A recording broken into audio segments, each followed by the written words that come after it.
Hi hello friends, எல்லாம் எப்படி இருக்கீங்க? நல்லா இருக்கீங்களா? சவுதி அரேபியா ஜித்தாலேருந்து உங்கள் சர்வு. அஸ்ஸலாமு அலைக்கும், வணக்கம் நண்பா. எல்லாம் எப்படி இருக்கீங்க? நல்லா இருக்கீங்களா? சரியான டென்ஷன் இன்னைக்கு, ஓவரு. நேற்று நைட்டு வீடியோ, இன்னைக்கு பார்த்த வீடியோவில் 2:30 மணிக்கு தான் நானே வந்து படுத்தேன். நைட்டு 2:30 மணிக்கு நல்லா அசந்து தூங்குனேன். ஒரு 3 மணி இருக்கும். வந்து கதவை தட்டி, பொண்ணு எனக்கு கார் சாவி கொடு, தூங்கிட்டு இருக்கியா? அது சரியான வெறி மனசுக்குள்ளேயே. இங்கே வந்து நைட்டு 3 மணிக்கு டோரை தட்டுது. போய் கத்திக்கிட்டு இது பண்ணிக்கிட்டு நிற்க முடியாதுன்ட்டு என்ன பண்ணிட்டேன், அமைதியாக சாவியை கொடுத்துட்டேன். இன்னும் பொண்ணை நான் பார்க்கல, மேடத்தையும் பார்க்கல. காலைல கொண்டு போய் 6 மணிக்கு, சாரி இன்னைக்கு எப்படின்னா 7:10க்கெல்லாம் ஃபோன் அடித்து எழுப்பி ஸ்கூல் போயிட்டு பையன் 10 மணிக்கு வாண்டான். பாய் தூரம் போகிறேன், 10 மணிக்கு வராதுன்னு சொல்லிட்டான். நல்லா தூக்கம் தள்ளிச்சு, படுத்தா கிடந்துருப்பேன். இப்போ என்ன பண்ணுறாங்க எல்லாரும் ஒட்டு மொத்தமாக 12 மணிக்கு நாங்கள் வர்றோம். அதனால இப்போ மணி 11. நேரம் அவ்வளோ நேரம் போயிட்டு வந்ததுனால வந்து குளிச்சு கிழிச்சிட்டு இன்னும் டீ குடிக்கல. போய் அஞ்சரைகள் ஏதாவது ஒரு டீயை குடிச்சிட்டு இப்போ 12 மணிக்குள்ளே போய் 3 பிள்ளைங்களையும் ஒன்றா அழைச்சிட்டு வரணும் நண்பா. சரியான டென்ஷன், தூக்கமே இல்லை. இடையில நமக்கு இந்த காலேஜ் வந்ததுலேருந்தே ரொம்ப பிரச்சனையாக இருக்குது. காலேஜ் இல்லாதப்ப ஸ்கூலில் விடுவேன். நைட்டு எவ்வளோ நேரம் இருந்தாலும் சரி வந்து இங்கே வந்து படுத்துருவேன். மதியானம் 2 மணிக்கு போகிறதுக்கு 1:30 மணிக்கு எழுந்திரிச்சு குளிச்சு எழுந்திரிச்சிட்டு கிளம்புவேன். 2:30 மணிக்கு ஸ்கூலுக்கு. எப்போதும் இப்படி தான் போச்சு. இந்த காலேஜ் ஸ்டார்ட் ஆகிடுச்சு. இன்னுமே அடுத்த வருஷம் வேறு காலேஜ். என்ன பண்ண போகிறேன்னே தெரியல நண்பா. சரியான நைட்டு 3 மணிக்கு யாராவது வந்து இங்கே கதவு தட்டி தூங்குறியான்னு கேட்டுட்டு சாவி கேட்கலாமா? 12 மணிக்கோ ஒரு 11 மணிக்கோ வாட்ஸ்அப்பில் பேசி வச்சுருந்தா நான் சாவியை மேலே கொண்டு போய் கொடுத்துருப்பேன். வந்து கதவு தட்டுது நைட் நேரத்தில், அன்டயத்தில். சரி என்னத்தை போட்டு ஒன்றும் பேசிக்காமல் விட்டேன். அப்புறமேலும் மேடத்தையும் பிடிச்சி சத்தம் போட்டுட்டு பிள்ளையும் சத்தம் ஒன்று தான் இருக்கிறேன். என்ன பண்ணுறது? ஓகே, ஹங்குவா என்ன பேர்? ஹுக்கோ HUGO. எனக்கு அந்த அளவுக்கு படிக்கல சாமி, அந்த அளவுக்கு பெரிய படிக்கலாம். செண்டு லேடிஸ் செண்டு நண்பா, ஜென்ஸு செண்டு இல்லை, லேடிஸு. இருந்தாலும் அடிப்போம். எந்த செண்டாக இருந்தாலும் சரி, வாசனை தான் நமக்கு முக்கியம். அப்புறம் இதில் வச்சு இந்த லாக்கே நல்லா போய் ஒரு இந்த இதில் திருவுன மாதிரி திருவிக்குது நண்பா. ஸ்டைலாக என்னடா திருப்ப முடியல. டைட்டாக மூடிடுச்சு. ஓகேங்களா? ஓகே, டியூட்டிக்கு போவோம், கண்டினியூ பண்ணுறோம். நமக்கு சப்போர்ட் பண்ணுறீங்க, சப்ஸ்கிரைப் பண்ணுறீங்க. இந்த ஒரு 10 நாளாக எனக்கு நல்லா ஃபுல் சப்போர்ட் நண்பா. எல்லாருக்கும் மிக்க நன்றி நன்றி நன்றி. எனக்கு இப்படியே ஆதரவு கொடுங்க. நிறைய பேர் கமாண்ட்லாம் அதிகம் பண்ணுறீங்க, யாருமே சப்ஸ்கிரைப் பண்ணல. ஒரு சப்ஸ்கிரைபர் பண்ணி கொடுங்க, கொஞ்சம் ஏறட்டும் சப்ஸ்கிரைபர். அது ஓகே நண்பா, சப்போர்ட் பண்ணுங்க. ஓகே நண்பா. சரியான டென்ஷன் நண்பா. ஸ்கூலுக்கு போகிறதுக்கு கிளம்பி பாதி தூரம் போயிட்டுருக்கேன். பெரிய பொண்ணு ஃபோன் அடிச்சிச்சு. செம்ம காண்டில். ஏற்கனவே உங்கள்கிட்ட பேசினேன்னா கரெக்டாக அடிக்கவும் ஜாமான் வாங்கி அடிச்சு. வாங்கலாம் முடியாது, என்ன பண்ணும், நீ மாமாட்ட சொல்கிறேன்னு சொல்லு. மாமா சாப்பாடாக்க தான் கேட்குது, நீ வாங்கி கொடுத்துட்டு போ. கட் பண்ணி விட்டேன், பேச முடியாமல் டென்ஷனில். அதுக்கப்புறம் திருப்பி ஃபோன் அடிச்சிச்சு. வாங்க முடியாதுன்னு பாதி தூரம் போயிட்டு இருந்தேன். லாஸ்ட்டில் மேடம் ஃபோன் அடிச்சிச்சு. சரி இந்த பிள்ளை ஏன் சொல்லலை, மேடம் உண்மையிலே சொல்லுது போல. மேடம் ஜலி உள்ள என்ன இருக்குதோ வாங்கி ஜலி அப்படின்னு தூக்கமாக ஒரே சொல்லிச்சு. சரி அனுப்புன ஃபோட்டோவாவது கரெக்டாக இருக்காமா? அது எந்த கரும ஃபோட்டோவோ, இந்த உலகத்திலே இல்லாத ஜாமா ஃபோட்டோவை தான் இவங்க அனுப்புவாங்க. நம்ம தேடுனா அது கிடைக்காது. லாஸ்ட்டில் அந்த இது மக்குருணி கிடைக்கவே இல்லை. அவங்க அனுப்புன ஃபோட்டோ சைனீஸில் உள்ள மக்குருணி, அது கிடைக்கவே இல்லை. லாஸ்ட்டில் நீட்டமாக ஒரே லெவலில் நீட்டமாக உள்ள இந்த மக்குருணி ஒரு எனர்ஜி ட்ரிங்க் கோல்ட் ரேட்டுமாங்க. இதை 5 ரியாலுக்கு மேலே ஆயிட்டு. இந்த இந்தோனேஷியா சோசா என்னது இது ஒன்று. இதை எல்லாம் தெரிஞ்சதுனால இதெல்லாம் வாங்கியாச்சு. இந்த மக்குரின்ல எப்போதும் இதெல்லாம் வாங்குறது. இன்னைக்கு புது போட்டாவாக வந்துச்சு. அதுலேயே சின்னது சங்கு மாதிரி உள்ளது பல ஐட்டம் இருக்கும், உங்களுக்கு தெரியும். அதை எல்லாத்தையும் வாங்குறது.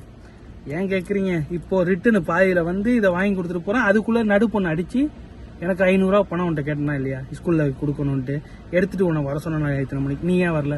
எக்கா ஃபோன் அடித்தா நீ ஏன் எடுத்தேன்னா அந்த பிள்ளை கத்துது. ஐயோ இது உள்கிட்ட மாட்டிக்கிட்டு நான் படுற பாடு. 2 நாளாக வேலையே இல்லைன்னு நினச்சேன். இன்னைக்கு போட்டு நல்லா மன உளைச்சல் ஆளாக்குற அளவுக்கு ஆக்கி விட்டு நம்மளை வேதனை உண்டாக்கிடுச்சுவோ. அந்த பிள்ளை 500 ரூபா பணம் கேட்குது. என்கிட்ட இருக்கிறதெல்லாம் போட்டு தடவி எடுத்துட்டு இப்போ தான் கிளம்புறேன். பாதியில் இங்கே வந்தோன்னா இந்த பிள்ளை கத்துது. அதுக்கப்புறம் அவங்க அம்மாவும் ஃபோன் அடித்து என் பிள்ளை கேட்குறத வாங்கி கொடுத்துட்டு போ அப்படின்னு சொல்லுது. என்னத்த சொல்ல நண்பா, ஒரே டென்ஷன் ஆகுது இன்னைக்கு. ஓகே, இந்த மேலே கொடுத்துட்டு ஸ்கூல் கிளம்பணும். வரேன். வெயில் தாங்க முடியாத வெயில் நண்பா. சரியான மரண வெயில் அடிக்குது. இப்போ பாருங்களேன், செத்த நேரம் ஏசி ஆஃப் பண்ணதுக்கே ஊற்ற ஆரம்பிச்சிச்சு வேர்வை. ஓகே, டெய்லி இன்னமும் குளிச்சுருந்தீங்க. சில இடத்துல ஒரு நாள் விட்டு ஒரு நாளாக வேலை இல்லைன்னு குளிக்காமல் இருப்பேன். என்னதான் வேலை பார்த்தோன்னு முடியாது, நாரி தொலைஞ்சிடும் பாடி வேர்வையில். ஓகே நண்பா, மேலே கொடுத்துட்டு வந்துடுறேன். நண்பா இந்த பிள்ளைங்க இந்த போதுங்க, இப்போ தான் போயிட்டுருக்குங்க பாருங்கள், கரெக்டாக போயிட்டுருக்குங்களா. இறக்கி விட்டார் 2 பேர் தான். லாஸ்ட்டில் சின்ன பிள்ளைய அழைச்சிட்டு வரல, எல்லாரும் சேர்ந்து வரேன்னு சொல்லி தான் என்கிட்ட சொன்னிச்சுல. செம்ம டென்ஷன் ஆகுது இன்னைக்கு, என்னன்னு தெரில. இப்போ நான் விட்டுட்டு 1 மணி ஆயிடுச்சு. இப்போ அப்படியே ஸ்கூல் போகிறேன்னு சொல்லிட்டு போகிறேன். என்ன ஆகுதுக்குன்னா இன்னும் லேட்டாக வர போகலாம் 1 மணி நேரம். நேராக இந்த டிராஃபிக்கில் போய் அங்கே போய் சாப்பாடு வாங்கணும் நண்பா. சாப்பாடு வாங்கிக்கிட்டு வந்துட்டு அதுக்கப்புறம் ஸ்கூலில் அங்கேருந்து போகிறதுக்கு கரெக்டாக 2 மணி ஆகிடும். ஏன்னா இந்த பிள்ளைங்களாம் இருக்கிறனால நான் 2 மணிக்கு கரெக்டாக போய் அந்த பொண்ணுக்கு டோக்கன் போடுவேன். 2 மணிக்கு மேலே வந்தாலும் இது ஒரு 2:30 மணிக்குள்ளே வருங்க. எல்லாம் அந்த சின்ன பொண்ணு லேட்டாக வந்தால் கூட அதில் ஈவன் பண்ணிடலான்னு. இப்போ வெறும் சின்ன பொண்ணு தானே, வாங்கிட்டு நம்ம போகிறதுக்கு டோக்கன் போட்டு நின்றோம்னா அந்த பொண்ணு ஃபர்ஸ்ட்லேயே வந்துடும் சீக்கிரமாக. அழைச்சிட்டு நேராக இங்கே வரது தான், வந்துட்டு சாப்பிட்டுட்டு கொஞ்சம் படுக்கலாம் அப்படிங்கிற மாதிரி. இது உள்ள தூங்கலையா, மண்டை டென்ஷனா, டென்ஷன் செம டென்ஷனாக இருக்குது. சாப்பாடை வாங்கிட்டு நேராக ஸ்கூலுக்கு சின்ன பிள்ளைய வண்டி அழைக்கணும். அழைச்சிட்டு வந்தோன்னா மேடம் 1008 ஜாமான் ஏதாவது வாங்கணும்னு நினைக்கும். இந்த வாட்டி ஃபோனை சுவிட்ச் ஆஃப் பண்ணிட்டு ஒரு 2 மணி நேரம் நல்லா தூங்கிடணும் எப்படியாச்சு. இதெல்லாம் ஒரு மேட்ரே கிடையாது. தூங்காமல் இருக்கணும்னா ஏன் இன்னைக்கு ஃபுல்லாக தூங்காமல் கூட இருக்கலாம். இன்னைக்கு வியாழக்கிழமை. மேட்ரு என்னன்னா, வியாழக்கிழமை நைட்டு போட்டு ரொம்ப நேரம் தொல்லை பண்ணுங்க, நமக்கு அசதி ஆகிடும். கொஞ்சம் தூங்கிக்கிட்டோம்னா நல்லது வண்டி ஓட்டுறது நம்மளுக்கு. அதான், வேற ஒன்றும் கோவம் இல்லை. இந்த பிள்ளைங்கெல்லாம் சேர்ந்து கண்ணாமலான்னு வேலை சொல்லிக்கிட்டே இருக்குல்ல, அது சில நேரத்தில் கொஞ்சம் இரிட்டேட்டிங்காக இருக்குது எனக்கு. என்னன்னு தெரில, இது தப்பா ரைட்டா, இந்த உடைய தான் பெருமையாக பேசுகிறேன். சில நேரத்தில் கோவப்பட்டா கோவப்படுறேன். கோவங்கிறது எனக்கு அந்த நிமிஷம் கொஞ்சம் நேரம் தான். நல்ல விஷயங்கள் தான் நான் மண்டையில் ஏற்றிருக்கேன் நண்பா. இந்த குடும்பத்தை பற்றி நீங்கள் என்னடா இவன் இப்படியும் பேசுகிறான் அப்படியும் பேசுகிறான் நினைக்கிறேன். கோவம் வரும், ஒரு மனிதனுக்கு கண்டிப்பாக கோவம் வரும். அது கொஞ்சம் நேரம் இருக்கும், அது போயிடும். நன்மையை உண்டி தான் நான் பேசுவேன், நன்மையை உண்டி தான். இந்த இதெல்லாம் ஹவுஸ் டிரைவரில் இப்படிலாம் இருக்குது. எனக்காவது மனசாட்சி படி இன்னைக்கு விட்டுருங்க, சரி தூங்குறான் பரவாயில்லன்னு. இதே மாதிரி எல்லா ஊரும் செய்வான்னு நினைக்காதீங்க. டெய்லி என்ன மாதிரி இதே மாதிரி வேலை பார்க்குறவங்க 1008 பேர் கமாண்டில் சொல்லுவான் பாருங்க, எவ்வளோ டிரைவர் இங்கே சவுதி அந்த மாதிரிலாம் கஷ்டப்படுறான்ட்டு. டிரைவர் வேலை ரொம்ப கஷ்டம் நண்பா, ரொம்ப கஷ்டம்.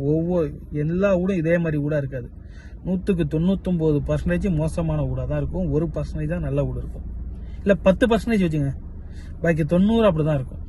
ஓகே, சாப்பாடு வாங்கிட்டு போறேன் நேரா ஸ்கூல். தூங்கி எந்திரிச்சு வந்தேன், அது ஏன்னா சாப்பிடவே இல்லை. சரி, ஏன்னா இன்னைக்கு வியாழக்கிழமை உன் கடையில பாயாண்ட பாரு, காலை அடிச்சு நமத்திட்டு சாப்பிட்டுட்டு இருங்க. இதுக்காண்டியே உன் கடையில உள்ள அந்த பாயா சாப்பிடறதுக்காண்டியே வெயிட்டிங்ல இருந்தேன்.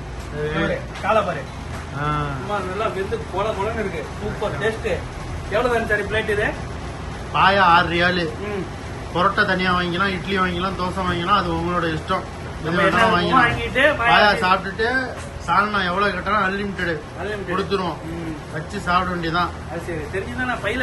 இது வந்து ஒன்லி வியாழக்கிழமை மட்டும்தான் ஸ்பெஷல். அதான் சொல்லலாம்னு வந்தேன். கரெக்டா, வியாழக்கிழமை ஒண்டியும் இந்த பாயா, புதன்கிழமை அன்னைக்கு இது பருப்பு பாயாசம் ஸ்பெஷல். அதே இந்துக்கள் வீட்டுல கல்யாணத்துக்கு பெரிய லெவல்ல சாப்பாடு இருக்கிறானா அதே லெவலுக்கு இருக்கு. 2 ரியால்ஸ் ஒன்லி,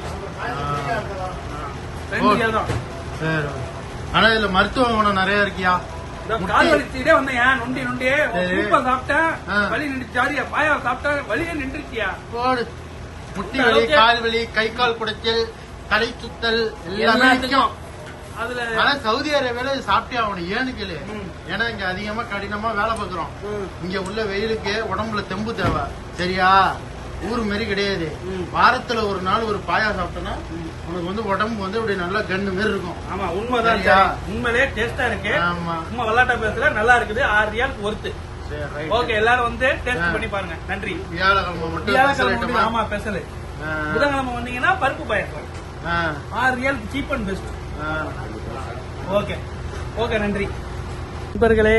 எக்ஸ்ட்ரா மால் வந்தோம். எக்ஸ்ட்ரா ஒரு 2 ஸ்மார்ட் வாட்ச், ஒரு 2 சார்ஜர், வைஃபையோட காரில் குத்தி வைக்கிற மாதிரி வைஃபையோட ஒரு சார்ஜரு எல்லாம் வாங்கிட்டு வந்திருக்கோம். இதான் அந்த வைஃபை சார்ஜரு காரில். இந்த ஸ்மார்ட் வாட்ச் 175 ரூபா. அடுத்தது இது ஒரு ஏர்பேடு தானே? ஆமாம், ஏர்பேடு 59 ரியாலு. இது ஒரு வாட்சி எல்லாம் 99 ரியாலு. இது எனக்கு. ஓகேங்களா, இதெல்லாம் வாங்கிட்டு வந்தேன் எக்ஸ்ட்ரா மாலில். அங்கேருந்து வந்தேன், நல்லா வெளிச்சமாக இருந்துச்சு. இங்கே இருட்டுக்கு வந்துட்டோம், பார்க்கிங் வந்ததுனால கொஞ்சம் சரி அங்கெல்லாம் லேடிஸ்லாம் கிராஸ் ஆகிட்டு இருந்தாங்களா, அதனால் பேச முடியல. அதனால் இங்கே நவுந்து வந்து பேசுகிறேன் நண்பா. அப்புறம் மதியானம் சாயந்தரம் சாப்பிட்டேன்ல நம்ம அன்சாரி கடையில். இது என்னது ஆட்டுக்கால் பாயா, நல்லா டேஸ்ட்டாக இருந்துச்சு. அன்சாரிக்காண்டி அங்கே நான் நக்கலாக பேசினேன். மற்றபடி டேஸ்ட்டு 6 ரியாலுக்கு ஒருத்தான ஐட்டம். நீங்கள் வந்து எல்லோரும் சாப்பிட்டு பாருங்கள், சொல்லுங்கள் என்னன்ட்டு. ஓகேங்களா, கண்டினியூ பண்ணுறேன். நைட்டு 3:30 மணி ஆகுது. சவர்மாவும் சாண்ட்விச்சும் சாப்பிடுறது. ஒரு டீ எடு சவர்மாவை. என்னது டீ மாதிரி டீ? ஆமாம் சவர்மா நல்லா இருக்கும். நீ பதிக்கா அது கிடையா சாப்பிட்டுக்குவையா? ஃபுல்லாக இருக்கு. நான் வந்து தாளிச்சா அங்கேயே வை. அதை எடுத்துட்டு எனக்கு சாங் ஓவராக வேணாம் நண்பா. இங்கே மணி நைட்டு 3:30 மணி அப்படியே காரை எடுத்துகிட்டு வாட வண்டியில சுற்றிட்டு இருந்தோம். அப்படியே இங்கே ஒரு சவர்மா கடைக்கு வந்து ஏற்கனவே இங்கெல்லாம் வந்திருக்கோம். ஆமாண்டாவா என்ன கடை பேர்? ஆமாண்டா கடை, அம்மானா கடை. சாரியா இதை சாப்பிட்டு டீயை குடிச்சிட்டு எல்லாம் இருக்கும். லெமன் டீ குடிச்சிட்டு இருக்காங்க தலைவர் பைசல். ஆமாம் இது சவர்மா. ஆமாண்டா வச்சுக்க வேண்டியதாப்பா, ஈஸியாக மக்கள். ஆமாம் அங்கே இருக்கு போ. ஆமாண்டா கிளினிக்கு. ஓகே ஓகே நண்பரே, சாப்பிட்டுட்டு கண்டினியூ பண்ணுவோம். அப்படியே இங்கே ஆமனா நம்ம அம்மா எக்ஸ்பிரஸில் வந்து அப்படியே சவர்மா வந்தோம். வாங்கி சாப்பிட்டு இது பண்ணுறோங்க பாருங்க. சவர்மாவை நல்லா இருக்கா? சவர்மா ஃபுல் டிஷ் செம்மையாக இருக்கு.